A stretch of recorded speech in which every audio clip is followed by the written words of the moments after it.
Hello, everyone, and welcome to the Sports Grid Fantasy Football Podcast. You also might be listening to this on the RotoGrinders Daily Fantasy Football Podcast feed. This is the Gillcast with myself, Davis Maddock. I am here with Nate Noling. I am here with Sammy Reed. Sammy and I tried to bail from the show today. We didn't want to do it. Nate ran good with the 2v2 action. I actually think all of our teams are justifiable today, but yeah, Sammy, we got smoked. So funny. I swapped, so I scored 117.28 and you scored 117.58. So the last 2 weeks you and I have been separated by about like 0.8 points, and Nate top of the standings this week with a 148.08. But Nate, games were like kind of high scoring today. Like what was the cash line in the massive $50 double up, Nate? I actually don't know. Let me look. I mean, I wasn't close, so I wasn't even sweating it. I can pull it up too. Yeah, I wasn't even sweating it. Yeah, I mean, you played Cooper Kupp, and Sammy and I did not play Cooper Kupp, so no reason for you to sweat. So I guess I guess we've been going through the full lineup before we start. So Sammy and I played Lamar Jackson, Khalil Herbert, Darrell Henderson Jr., Devontae Adams, Keenan Allen, T. Higgins, Ricky Seals-Jones, and the Lions defense. Sammy kept Hunt in because he's a fish and didn't put him in the flex. No, so I actually did swap to Josh Jacobs in some contests. Yeah, and I swapped to Amari Cooper. Yeah, but Sammy, you broke the number one rule of putting an early player in your flex. Yeah, I mean, let's get total fish move, bro. Like I was no excuses. Like I was traveling back from Hawaii. It was a tough scene. I was throwing stuff together and I just overlooked it and I blew it. So yeah, what are you going to do? And then yeah, Nate, I mean, so yeah, go ahead. The team, what you played versus us was a 3v3.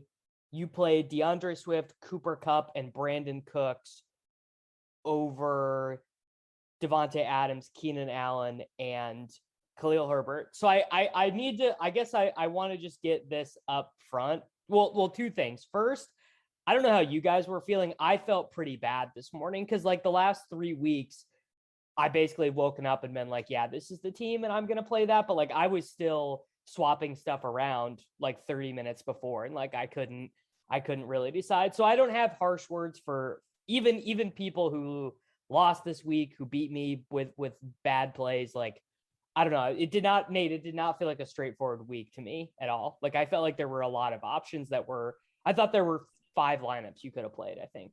I mean, I'll just say this. I kind of felt the same way where I was not locked in as we have been in previous weeks, but I paid up for Lamar Jackson, like paid up for quarterback in a spot where there are multiple dope ass receivers. That cost me Cooper Kupp and I lost because of it. And what I really wanted to do was like play 2 high priced receivers and like Taylor Heineke. No, Lamar is not why you didn't play Kupp. The Sammy, Kupp team was very easy to play. No. Yeah. No, the Kupp team was easy to play. Lamar was not a bad play. Like this was ultimate run bad for Lamar. Ultimate run bad for Lamar. Devonta Freeman and Le'Veon Bell scored rushing touchdowns. Dude. Oh, the dust fecta of rushing touchdowns was just they all three scored rushing touchdowns. Yeah, but I mean, here's the thing. Even if they didn't, Lamar was like 40% owned in cash. And no, it was because he was a good play. Yeah, but Lamar, because he was a good play. Yeah, but you're not listening to me. Lamar was the reason, if you paid down at quarterback, that you could have 2 high-priced receivers, right? Because the thing is, if you go down from Lamar to Heineke and it gets you like that, doesn't do much for me in the other spots except for wide receiver 2. No, like dude, this your logic is ass back. Is mega bad. Now. This is real bad. You're not looking at the right swap. The right swap with our team, Sammy, was 2 expensive wide receivers instead of Devontae and a mid-price wide receiver. DJ Moore, Cooper Kupp was a perfect 2v2 for Devontae Adams and Keenan Allen. That if you really wanted Cooper Kupp, that's what you should have played. Or you could have played Keenan Allen anyway and just paid up at defense because we all played a terrible defense. Yeah, well, I the way I've made money in cash games is not paying up at defense and not paying up at tight end and not paying up at quarterback. The Browns. Oh my God. I mean, we could have played the Browns. I mean, here's the reality though, is I did have a lineup with Davante Adams and Cooper Kupp that I was fooling around with, and I didn't do it because I'm a mentally weak cuckle suck. And no, what your Heineke was a straight up bad cash play. Like Heineke was, I would have rather made other sacrifices and played Mahomes or played Herbert. Like he would have been like the 5th quarterback I would have played in cash probably. Because I probably would have played Stafford. Sammy, I think you might be mentally weak because of the fact that you got off of a team that you liked better, but you're not mentally weak because you played a bad play. Like Lamar was the right play. Obviously, Lamar was a good play. Like clearly he was. I'm not talking about the play in a vacuum. I'm talking about roster construction. And at some point I sacrificed what I wanted to do, like a wide receiver 2 I felt great about, which was Cooper Kupp, for a quarterback. And at the end of the day, dude. like Sammy, like 90% of the time I'm with you, but you are like, and most of the time I'm disagreeing with Nate, but you're straight up wrong, dude. Dude, just let me be results oriented here. I want to take the 2v2 is so clear with the team that we played. Like it's so obvious. It was Kupp and DJ Moore over Adams and Keenan Allen. It's staring you in the face, dude. Yeah, I got into you don't need to get off Lamar. Lamar was not the problem. I got into this weird space because I didn't think that Kupp was that much worse than Adams at all. I just didn't know what to do with the extra money because I was like, well, also Keenan Allen's not that much worse than Cooper Kupp.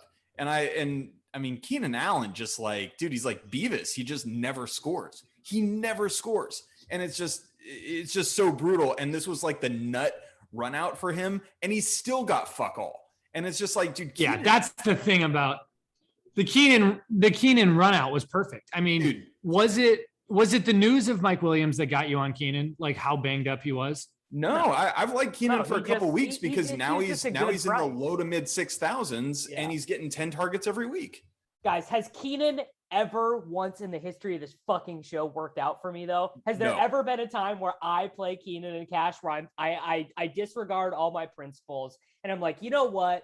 I'll just play this dusty, slow, no touchdown scoring ass wide receiver. I mean, I literally think every time I've played him, it's been one of his worst games of the season. And every time you faded Cooper Kupp, you've gotten financially ruined, right? Dude, and Kupp literally dunked on you. God, a second week we could have dusted Davis, Nate, by playing Cooper Kupp, and he's the only one who didn't. I blew it for everybody. Yeah. I mean, Sammy, you blew it by playing the same lineup. Yeah. You blew it by playing the same lineup. It's not fun when we flop and you two donks have the same lineup. Like, I wish it was a bad lineup that I could dunk on because I won by, I think, 30 points or something like that. And I want to dunk hard, but really, you guys didn't have a bad lineup. It was just, you guys freaking played the same team. Davante Adams sucks ass, and which is just crazy. I mean, watching Alan Lazard score touchdowns is just like so tilting. The shovel pass touchdown. I'm just like, last year, that is straight up. They call that to Adams every time. Like Adams gets that 100% of the time. Yeah. So the Davante thing was clear run bad, but I do think there was an actual process thing about Davante here that I want to talk about, because I think too often with Davante, we get kind of fixated on his like individual metrics, like his target share, his Whopper, his like his usage of that off. But the team he's on is a slog of a team. They don't want to, they will run down the clock. And then in this matchup with Chicago not pushing them, like this should have totally been in our range of outcomes for Davante to be not in an individual bad play, because he still has all of his individual metrics look great. Like his target share, his hog rate, everything looks the same. It's just these games are going to happen for Green Bay when they go up against a bad team like Chicago that also plays slow and doesn't want to pass the ball. Like at $9,000. How fast did the New York Giants play?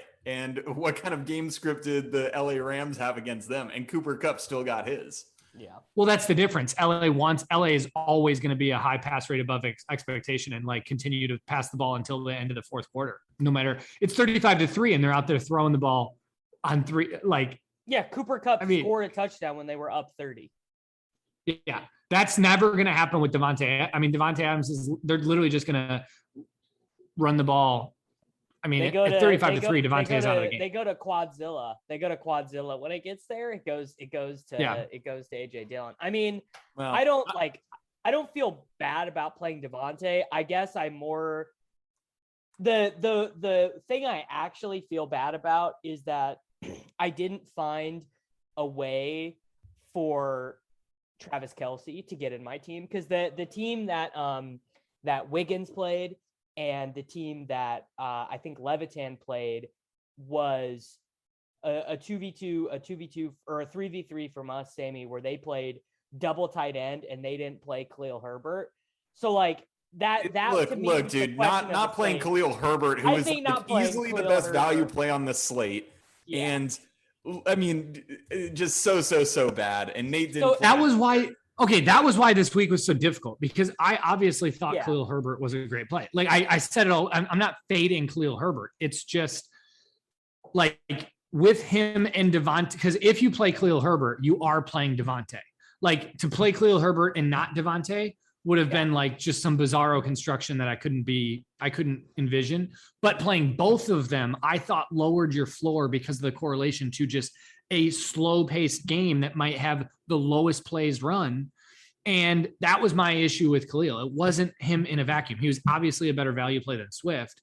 It was just that, like, combining them both. And then also we had the double tight end was a legitimate play in cash this week, where I can't remember the last time that was a legitimate like option to build. That's why cash games this week were so weird, because it was like there was 5 or 6 running backs that you could play that I don't think was bad. And then you could also put out double tight end construction that I don't think was bad. We've never had that much of a variety of a way to build lineups I can remember in a long time. I think that that leads me to 2 conclusions. One, which was the edge was not very big this week, and it would have been a week to de-risk a little bit.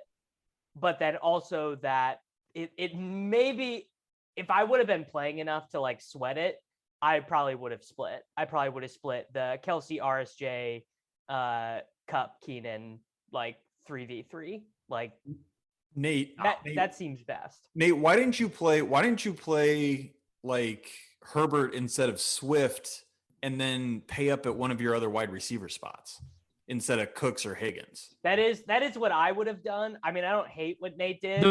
The other build I was looking at was obviously Khalil over Swift, and then getting up to Devontae and then Brown's D.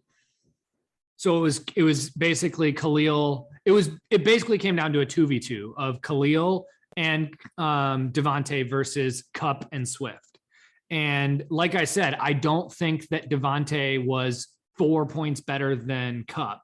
And I thought that Swift projected better than Khalil raw points wise. And I didn't like the correlation that I was getting with Devontae and Khalil. I didn't see a lineup of like DJ Moore, Kupp. Yeah, that's what Khalil.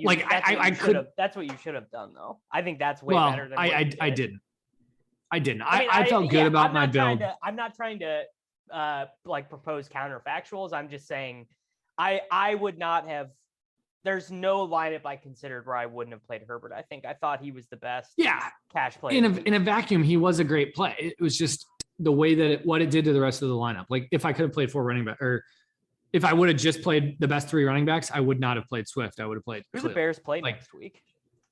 I don't know. The Khalil thing was like, no, they play at the Buccaneers, so we don't have to play Herbert next week. It's fine. Yeah, Nate, you could have played Kelce. No, I know. I looked at a Kelce build. I didn't like the 2 tight end in cash though.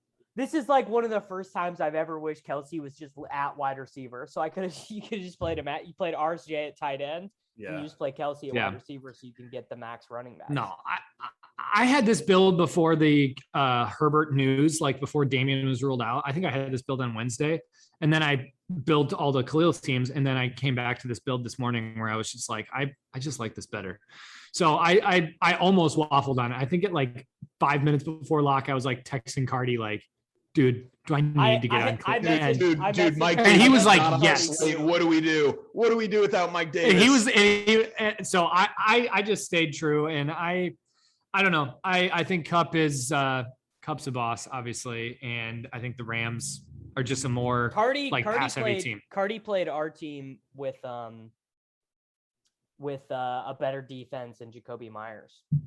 Yeah, I want to dunk on you guys, but I can't. Like, your team was good, and so there really isn't a dunk. Yeah, I want to dunk on you too, but your team was pretty good. This sucks. And it's like the 5th time in a row I beat you guys. So that's kind of the hard part. Oh my God. That's This is why I don't want to do this show anymore. I keep forgetting Nate had the correct or whatever, the late swap. The stat you got dunked on 2 weeks ago. You lost and Sammy and I had the nuts 2 weeks ago. I think I'm 5-1 on you guys. I think, Davis, you beat me once. I hate this so much. This is so bad. I know. It's the frustrating thing is, like, I'm not crushing in tournaments, so it's just in cash games, and it's not as like my tournament teams were real bad. I had way too much Antonio Gibson. I had a really good tournament team. Actually, all my teams were good other than my Chargers Ravens team, which, I mean, I just need a second to espouse this. Fuck the Ravens, dude.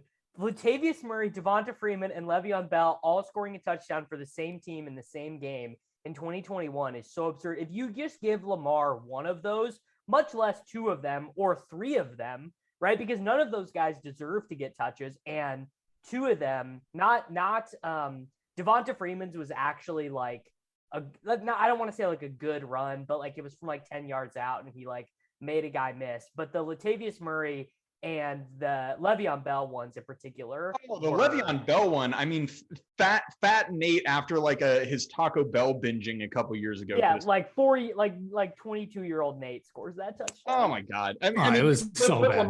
Lamar screwed it all up. Like, he missed a wide open Andrews for a touchdown. Then Hollywood Brown dropped one. I mean, it could have gone totally different, but it just didn't. Hollywood is. I mean, he's going to set like one of the all-time records for unrealized fantasy points, like at this level. Oh, that was bad. One thing. I don't even know what Hollywood ended up with, Nate, but in your lineup, I would have played Hollywood over Cooks, and Wiggins told me that was bad. That was bad. You said that Cooks was not a good play. I don't think you realize, like, Cooks is literally the same like weapon for Houston that Devontae and Cup's are. I mean, but he's every single look. But it doesn't matter. He's going to get 11, 12 targets and 150 air yards at 6K or whatever. I mean, he's in the dome. In the dome. Like Cooks was a good play. And he was getting a lot of helium late in the week, and there's a reason why.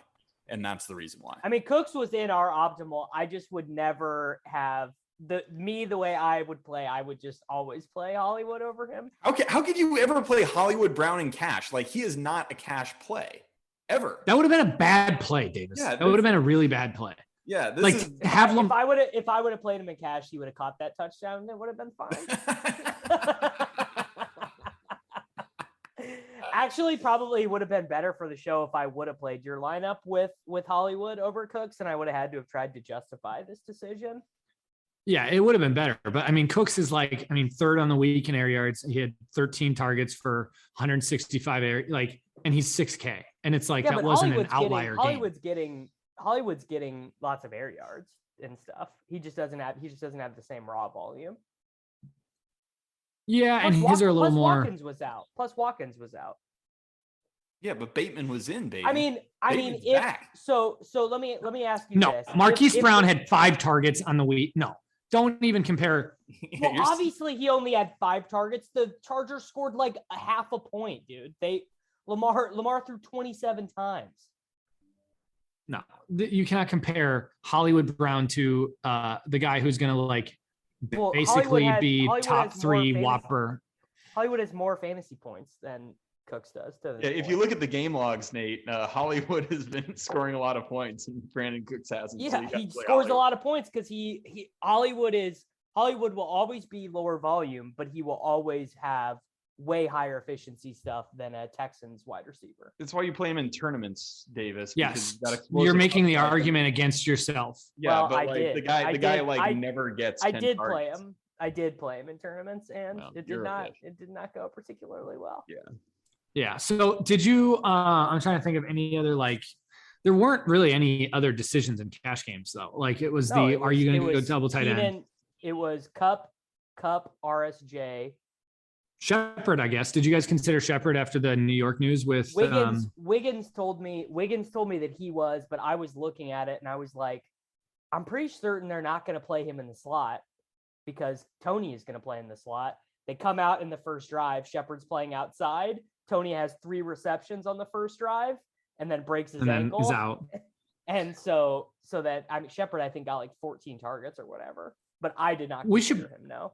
We should probably talk about the T thing because I do think it's like the same thing with the T thing is a little bit like he is good. Like at his price, he's a great value because like I mean he's a 6K plus wide receiver who's priced at 5K, but it's similar to like the volume's just not there. And I think Shepard might have been a better play than T when you just consider the fact that the Giants are going to throw like way more than Cincinnati on a week-to-week basis. And I don't know. I mean, Jamar Chase is like clearly the alpha there. Clearly the alpha. Yeah. Yeah. Like the T thing is like a weak volume at 5K. Yeah. Which means T might be weak. Joe Burrow has over 30 passing attempts 2 times. Yeah. That's concerning. That's not enough. And they like to throw it to their running backs. Not going anywhere. They're throwing to Evans. They're throwing to Mixon. They're throwing to Uzama. Like it started out the year, the first 3 games of the year, Minnesota, Chicago, Pittsburgh, the target tree was super narrow, super condensed. And now they got Uzama playing in there. Mixon had his career high in targets today. And Chris Evans got a touchdown. Yeah. And he's running routes. It's not like there's upside there. I mean, he's out there as much as anybody. So I do think T Higgins might be someone that I have to start considering because he's going to pop in optimals all the time. But I do think his floor is lower than we're realizing just because Cincinnati doesn't need to throw. Yeah. Yeah. I mean, I guess what I would say is that I will be a little bit less like when I was talking to you guys this morning, I was, T is a lock. And like, I don't know if I'll say that for the rest of the season. I will probably consider that Jamar Chase is the clear, like T Higgins is the Robert Woods of the Cincinnati Bengals. Like he'll get there sometimes, but he's not going to get there that often. Yeah. I think, Woods, we could have played Woods in our lineup and it would have been fine. It would have been fine. We're following the projections on T Higgins, but the projections will sometimes. Well, the projections are going to be adjusted after another week of sampling now of all 3 of the wide receivers being healthy and him being dominated by Jamar Chase. Well, I mean, not dominated, but they all got 6 targets. I don't know. I mean, maybe he is fine. Maybe the answer is just no Cincinnati Bengals. Maybe that's. Well, I don't know. Yeah, it's not a specific T issue. It's that that Cincinnati doesn't want to throw. Yeah, it's like same thing with Devontae and the Packers. Like they're just these offenses are separating themselves when you look at like the way that Cincinnati plays, the way that Chicago plays, the way that Green Bay plays versus the way that like some of these teams like the Chargers or the Rams or these like Tampa Bay, Kansas City, like the pass volume is so consistently there every single week, regardless of game script, regardless of score, regardless of anything, that like these guys have a higher floor and a higher ceiling just because they play on a sharp team. Yeah. Yeah. I mean, I guess that T is also the type of play where like, if he was locked into this insane target volume every week, he'd probably be like 6,800. So sometimes you eat 4 for 30 or whatever. Well, you know what the thing is about T Higgins is that he still had more targets than Keenan Allen, even though the Chargers threw the ball 39 times. I mean, there's nothing to be gained from this Chargers performance today. There literally is nothing to be gained. They were outcoached, they were outplayed, and by the third quarter, they were just not trying anymore. Dude, I hate Keenan Allen. I hate Keenan Allen. I hate him too. He's my least favorite guy in the NFL. Like the man has no nose for the end zone at all. How does he only get 5 targets? It is true that even though Mike Williams is just now fantasy relevant, he already has a season with more touchdowns in a season than Keenan has ever had. Keenan's never had more than 8. Mike Williams had 11 when he was 22. and Mike Williams, I think, already has 6 this year, which would be the second most that Keenan's ever had in his career. Keenan Allen he's sucks. a loser. I'd rather play he's a tight end. Loser. I'd rather put on my pocket protector and my glasses and play Brandon Cooks with Nate and Cardi than play Keenan Allen again. I mean, I am just so sick of this guy. Like all the guy does is like run little slants and fall over, and every once in a, I mean, just and you can't run slants and fall over against. I mean, this Chargers thing, dude. Like, what are they doing? They get blown out in this game. This is not a serious football team. Like I am like people are going to be touting the Chargers like they're going to whoever. I'm playing Keenan now. I'm going to have to play Keenan now. All this shade on a guy who normally gets really high volume, like on 1 week doesn't get great volume. Oh my God. And you guys are off of him. The Chargers play home to the Patriots next week. They're going to like win by 25 and people are going to be like, they're back. They're ready to win the Super Bowl. Yeah, if Keenan's price drops, I'm going to be on him in cash, and I'm going to dunk on you guys when he puts up a 20. Yeah, and here's the thing: Belichick likes to take away the other team's top option, which may leave Keenan Allen wide open many times. Yeah, well, you know, you gotta guard Josh Palmer and Jalen. Yeah, you gotta guard Palmer. You gotta guard Mike Williams, Parham. You know, they're just gonna guard everybody but Keenan Allen because who cares what Keenan Allen does? All he's gonna do is catch the ball and fall over. Guys, fancy Julian Edelman. Yeah. Oh no, guys. This Keenan shade is going too far. Julian Edelman without the hardware. Hey, how tilted were you that you didn't get that Jalen Waddle 2 touchdown, like 9 reception game in cash last week? Oh my God, just unbelievable, so man. I think I played Jalen Waddle twice in cash now. And, it's so funny too because I played Shenault last week, so they were both in that game, and Waddle is like crushing it, and Shenault is like people are like taking to Twitter to be like, you got to cut him. The Jags have to cut him. He's terrible. Didn't he get like 11 targets? Shenault got a ton of work. Yeah, he got 10. He really what people were responding to is he had one fairly bad drop, like one Deontay Johnson-esque drop. Got it. Yeah, he had 10 targets in this game. Yeah. All right, let's do tournaments. So I played so I did 3 different teams this week. One was a Dak double stack that min cashed. One was a Lamar Jackson double stack because I was so excited because a competitive game against the Chargers, they can't run, right? Latavius Dust, Le'Veon Dust, Devonta Dust. Makes sense. Did not work out. And then I said all week I wasn't going to do this. I said on the Swolecast I wasn't going to do it, but I did. I played the Patrick Mahomes double stack with a bring back. But I did it. My thinking was that you actually could get away with it if you did not play Travis Kelce. So as long as you didn't play Kelce, I actually thought that you could get yourself into some pretty unique stuff. So you definitely played McCole, right? I did. I played McCole Hardman. He got 9. Tyreek got 22. But I'm gonna keep it 100 with everyone. The only way this lineup would work was if I had a minimum priced wide receiver. So I played DeAndre Carter from the Washington football team. Basically, wait, that was your bring back? Yeah, I mean, I had to play a minimum guy. And was Deani not min?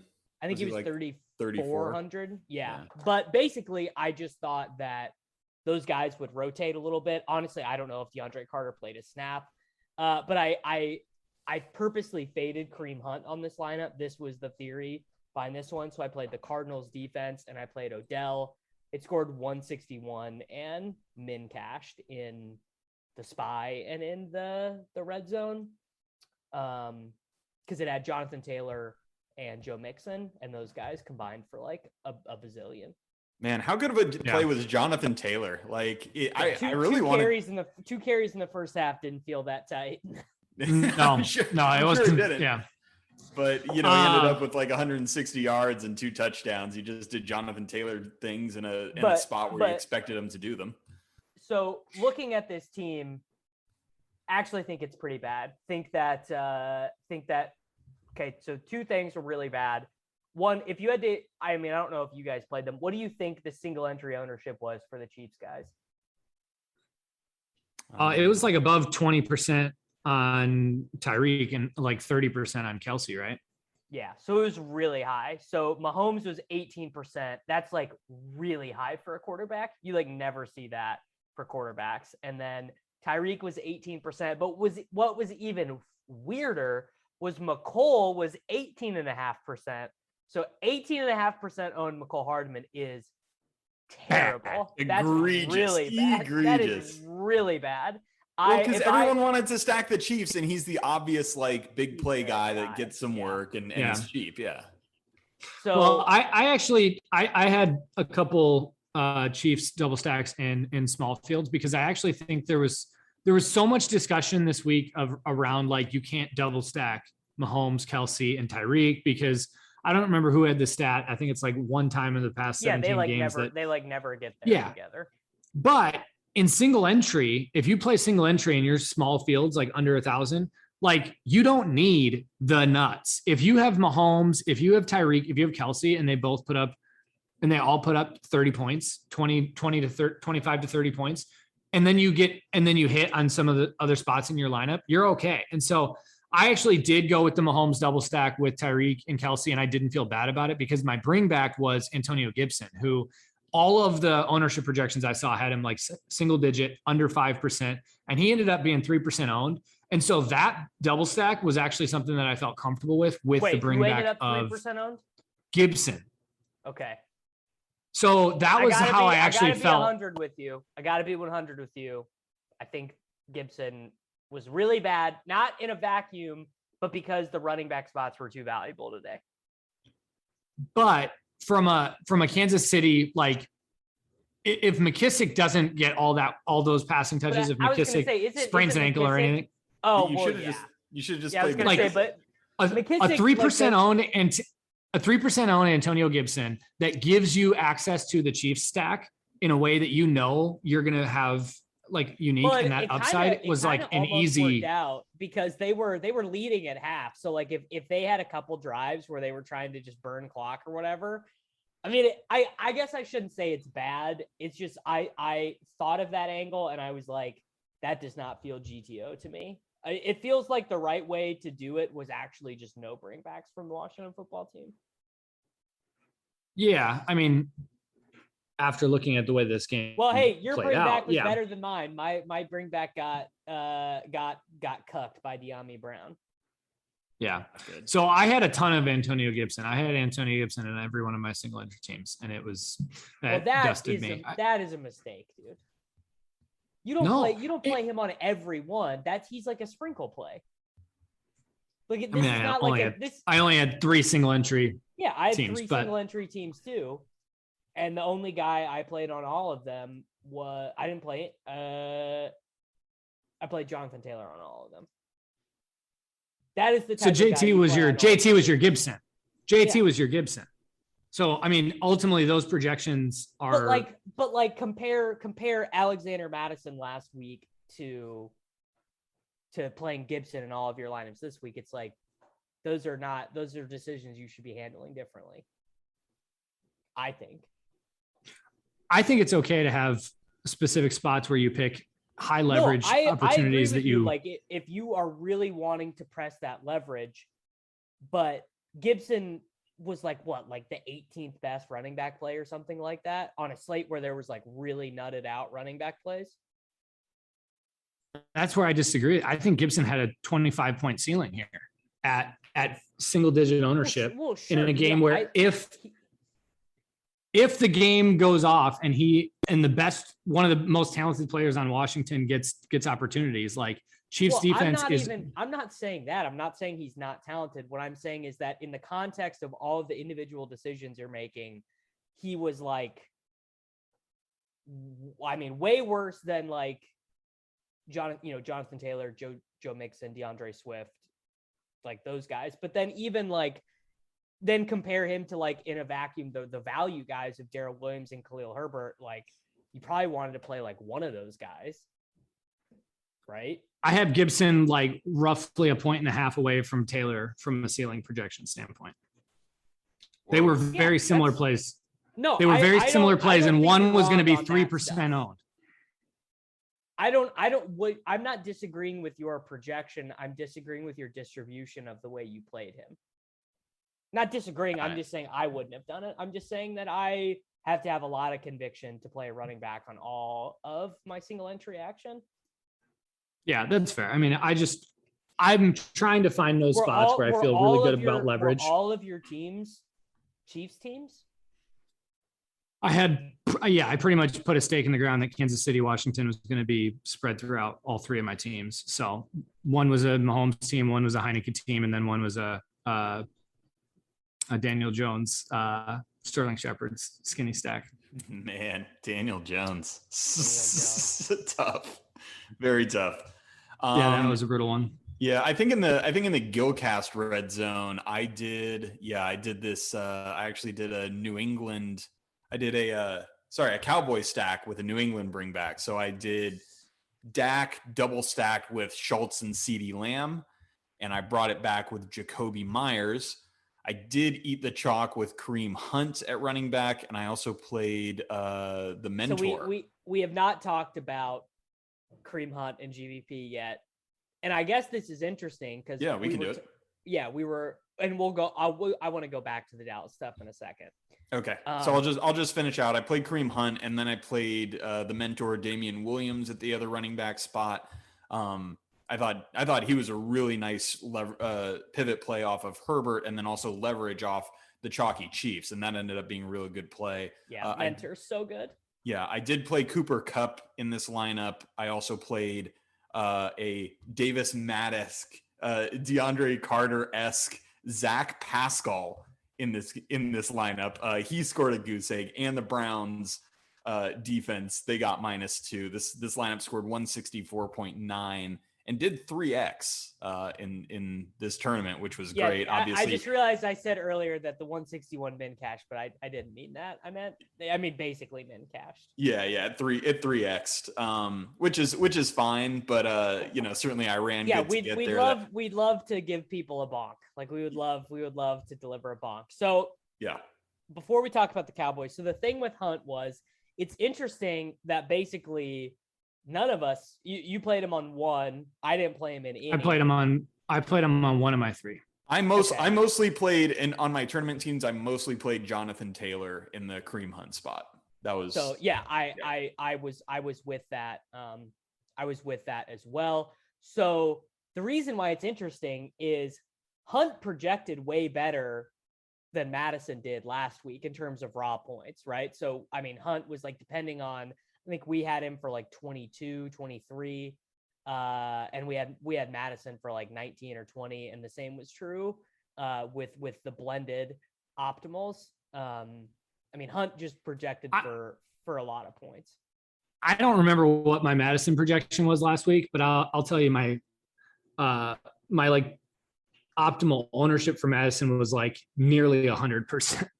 Where my optimal ownership for Hunt was nowhere near that. Hunt to me was not even in the same realm. No, as a good play. that's what I'm saying. That's what I'm saying is interesting, because I mean, we all just made that decision basically that Hunt, despite being in like this nut spot, is like they're at home. Arizona had like 3 of their coaches missing with COVID. The total of that game went down like 4 points. Yeah, we actually should have known that was a positive for Arizona, that Cliff Kingsbury would not be around. They blew him out. They blew him out with no Kingsbury. So, and I think that honestly, I'm wondering if it's like kind of like some reverse fish logic that got us there. Because remember how goddamn bad Hunt was in all those games where Chubb missed last year? Buddy, it is the fish logic. It was. I'm just like, has Kareem Hunt ever gotten there when Nick Chubb is out? Never. No, he never gets there. He's such a beta. and I was following the game pretty closely. I don't think any other running back even got a carry. I don't think Dearness Johnson got a carry. They were on the field though. I was watching the game. Like, yeah. I'd be interested to see. Well, he got hurt in the end, right? He got a calf injury in the end. Yeah. So 1 carry for Dearness Johnson, 1 carry for Anthony Schwartz on like a reverse or whatever. Demetric Felton was targeted twice. Dearness Johnson was targeted once. 3 targets front. But yeah. I mean, But that's the thing, like raw projection doesn't matter without the context of the slate. The reason that last week Madison was so like far and above is because there was nobody near him that could touch his ceiling. Where in this, you have Kareem Hunt, Darrell Henderson, Jonathan Taylor, DeAndre Swift, Joe Mixon that are all, and even Gibson is within 2 to 3 points of that ceiling, where there was nobody within reach of Madison's ceiling last week at his price tag. So that's why I think this week Hunt didn't have to be like, I think last week it was pretty clear. You either play like 100% Madison or 0%. Hunt this week, I thought you could play him in some and not play him in others. Like it didn't need to be as much of a leverage spot because I didn't think it was as clear of a play. Yeah, I agree with that. Plus the fact that Kareem Hunt never gets there. So put those things together and it's just, easy fade for the most part. I think this was probably the only tournament lineup I played Kareem Hunt in. And if I had the extra $400, if I had been able to get off Zach Pascal and go down to somebody else, I could have just gotten in John Taylor instead. Yeah. If I would have played any other running back other than Gibson, I would have had a good day. If I would have had Mixon, Taylor Swift, or any of these other guys that all project within a point, I would have been just fine. Oh, should just played the mentor, bro. Should just played the mentor. The mentor was like the play. Like I just thought he was like the best GPP play on the slate because everybody was going so heavy on the passing game.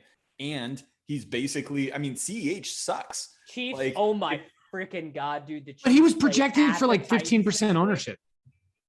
But Williams was projected for like 15% ownership. Like he wasn't projected to be not owned. Like he was a good play, but at his ownership, I don't think he was like the smash play in tournaments. No, he wasn't the smash. He was just very good, It's 4.9. Khalil Herbert was going to be owned in the Chiefs. Yeah, the smash play in tournaments was Cook. Cook was the smash play. Yeah. Cook at under 10% ownership when we knew he was going to get this workload. Like, I should have had 100%. He should have been my guy. But what are you going to do? What are you going to do? Tournaments are hard. Feels like if you tell me that Khalil Herbert gets 100% of the carries and 12% target share, I probably play him a bunch in tournaments. Yeah. Like I was actually expecting some Ryan Nall action or whatever, and there was none. Yeah. I actually did have a Dalvin, Damian Williams, Jonathan Taylor team, but it got ruined by Kadarius Toney. That hurts. Yeah. That hurts. Yikes. Yeah. On tough Tony. scene. I am my most of my strategy this week revolved around that Ravens Chargers game resembling Chargers Browns, and it just simply did not. Like, what were the Chargers doing? Like, what happened? I wonder if it was just like a hangover from such a great game last week. Like, I don't know. It was a weird game. Herbert played terrible, and they didn't convert any third downs or fourth downs. It was fourth downs. They did their fourth down thing, and they just didn't convert them. And then Baltimore but Lamar got bailed up. them out. Lamar bailed them out and got field goals twice after that. Nah, I know. It was an uncharacteristic. This was the Chargers have been so good all season. And Staley is obviously a real sharp coach. The things that he says, the way he handles his games, they've been super good. And this was just a game where, it's a 17 game season. Every once in a while teams fall flat on their faces. And this was just one of those games. I don't know how else to chalk it up. Well, the Chiefs just fall flat on their face once every quarter at this point. It's they just fall flat on their face for a full half every game. And then end up winning by 18. I wonder if Andy Reid is just not a good coach anymore. Yeah, what are the Chiefs? They're 3-3, I think. Yeah. I don't know. Nate, What do you think? Tough you scenes. Out on Andy Reid? Tough scenes. No, I'm not out on Andy Reid. I think we overreact to too small samples sometimes. You guys are writing off Keenan Allen, and he's going to dunk on you guys for 3 But I've weeks. written off Keenan Allen his entire career. I tried to write him in. I've made a career out of fading Keenan Allen, and I've made so much money, and I just gave half of it back today. It's just so I don't know what I was thinking. Yeah, the part we're doing is we're not recanting this lifelong stance. It's that we had a weak moment. We had a weak moment of mentally weak volume. Yeah. It's just what's the point, dude? If Cooper Kupp is going to score 40 points a game, it's just what's the point? What was it? 4 weeks ago where Nate was like, Cooper Kupp is Michael Thomas, and he's still under 8K. Oh man, Michael Thomas is back next week, Nate. I know. I know, but no, I mean, seriously, guys, Cooper Kupp is like just lapping the field. His usage, this is insane. And it's even the game that Woods like went nuts, he still had like 13 targets, right? Oh yeah. Yes. Yeah. I mean, like 92. That's the thing. He's never gonna not get his. His floor is so high and his ceiling is so high. I mean, he's got like 130 expected points or something. He's like 15 to 20 points higher than anybody, just from a pure expectation standpoint. He's also been insanely efficient with those expected points, unlike someone like a Hollywood Brown. But I mean, you guys are writing off Keenan Allen. He's still top 10 in like expected points from like, if you look at target distance, where he's being targeted in the field. What we're telling you is that it's all a lie, dude. It's all a lie with Keenan Allen. No. He's going to be on what's his face? He's going to be on Hermsmeyer by low model this week. Yeah, well, Hermsmeyer is not well known for buying low on things. Let's be honest. See if we can get it to add Bitcoin to the buy low list as long as it's under 100,000. The second Bitcoin becomes on Hermsmeyer buy low, you sell everything. That is the get out signal. When Hermsmeyer finally goes, what's the thing he always says? Strong convictions weakly held. When he finally shreds his paper hands about Bitcoin, that's when you know we've reached mainstream adoption. When it's time to sell. I mean, no matter how bad our cash teams did today, they still did not get ruined as bad as Hermsmeyer did on Twitter. Just gotta throw that out. Oh, there. well, I don't know. I actually don't. I think his article, the Hermsmeyer 538 article, looks pretty prescient after that result. He basically said it's bullshit that a team can build all their success based on third downs, and what happened? They got roasted. Honestly, and I mean, FTX Sam, I'm guessing that was the most clicks that article's ever seen. Any article on 538 yeah, Sports literally in the history of 538. So who's really the fox here? Yeah, Josh is drinking some fine wine tonight. Yeah, he's drinking well. I actually think Josh's whole thing is to not drink fine wine, right? And to drink $8 wine that tastes as good as fine wine. That's like his bit. I don't know. I don't drink wine. I don't know, but I know that's a thing. So I don't know. Did we learn anything else other than that? Apparently, Khalil Herbert is the man, and Keenan Allen is not the man. I mean, Khalil Herbert had 50% of his team's like workload. Like, I mean, he not carries, workload. Workload total. I mean, he had three target touches of the ball. Yes, total offensive share. 3 yards short of the bonus too, of course. And people did not get punished for fading him because Devontae Adams got 5 points. Tough. I can't. 90% of the rushing attempt share and a 12% target share for him. 4.6. Jesus. How did we get jobbed on this slate? Unbelievable. Because Devontae Adams had his worst game of the year. Cuck. What a cuck. Yeah, and you guys got when you pay $9,000 for someone like that, especially when the guy that's slightly cheaper goes for 40, you're screwed. You can't come back from that. You know what's crazy? No matter what happens. So he had this play where he catches the ball up against the sideline and kind of gets knocked by a defender. And like he's going for a touchdown and he steps out a little bit. And it's like, it was the right ruling. Like, I'm not tilting, but I actually think we're so dust, and Adams is so expensive that even if he scores, I still think we're dusted. I still think the additional, what would it be, like 9 points or whatever for the yardage and for the touchdown doesn't even. And the bonus, because he ended with 89 yards.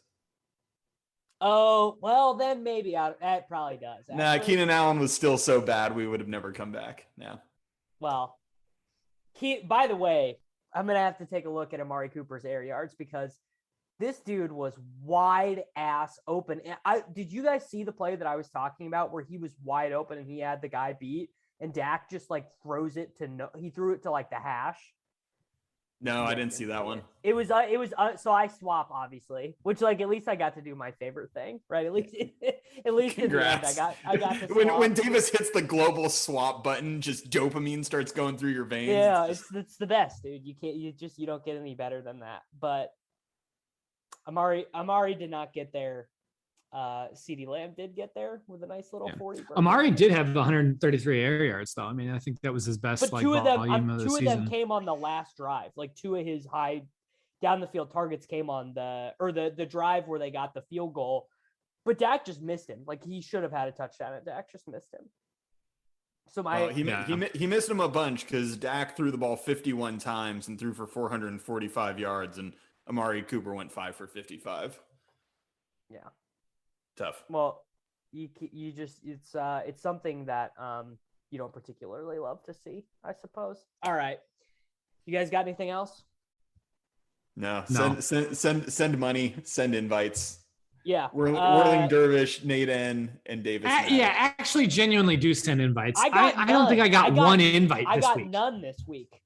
I got 0. So is Mike Davis on the slate next week? Let's get some invites. Come on. Hold on. Let's get some action. I'll tell you, Falcons schedule. They play at the Dolphins. Oh God, yes. Nate is lubing up, dude. They went into the bye week. They got their minds right. Give me some Mike Davis. Give me some Khalil Herbert. Give me some Keenan Allen. Brandon Cooks. Right now. Nate is glistening. Brandon Cooks only got 89 air. Like he literally was 11 yards short of the bonus. I could have dunked even harder on you guys. These volume guys that you guys keep rejecting are just. Ugh.